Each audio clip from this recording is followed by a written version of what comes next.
ചിറ്റാറിൽ കിണറ്റിൽ വീണ കടുവയെ രക്ഷിക്കാൻ ശ്രമം, പ്രദേശവാസികൾ ഭീതിയിൽ.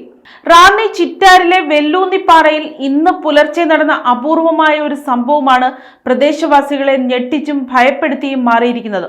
സദാശിവൻ എന്നയാളുടെ വീട്ടിലെ ആൾമറയില്ലാത്ത കിണറ്റിലേക്കാണ് ഒരു കാട്ടുകടുവ വീണത്. കിണറ്റിൽ നിന്ന് ഉയർന്ന ശബ്ദം കേട്ടാണ് സംഭവം ആദ്യം നാട്ടുകാർ ശ്രദ്ധിച്ചത്. വാർത്ത ലഭിച്ചയുടൻ വനം വകുപ്പ് ഉദ്യോഗസ്ഥരും റാപ്പിഡ് റെസ്പോൺസ് ടീമും സ്ഥലത്തെത്തി.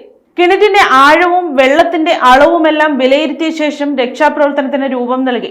എന്നാൽ കിണറ്റിലെ വെള്ളം മുഴുവൻ വറ്റിച്ച ശേഷമേ മയക്കുവേടി നൽകാനാകൂ എന്ന് അധികൃതർ വ്യക്തമാക്കി.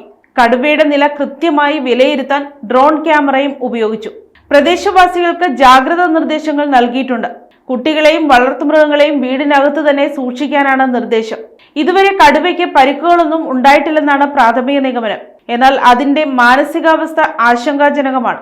സമീപത്തെ വന്യപ്രദേശങ്ങളിൽ നിന്നാണ് കടുവ കയറിയതെന്നാണ് സംശയം. സമീപത്തുള്ള പന്നി ഫാമുകൾക്ക് നേരെ കടുവയുടെ ആക്രമണ സാധ്യതയും അധികൃതർ നിരീക്ഷിക്കുന്നു. News desk, Kottarakkara media.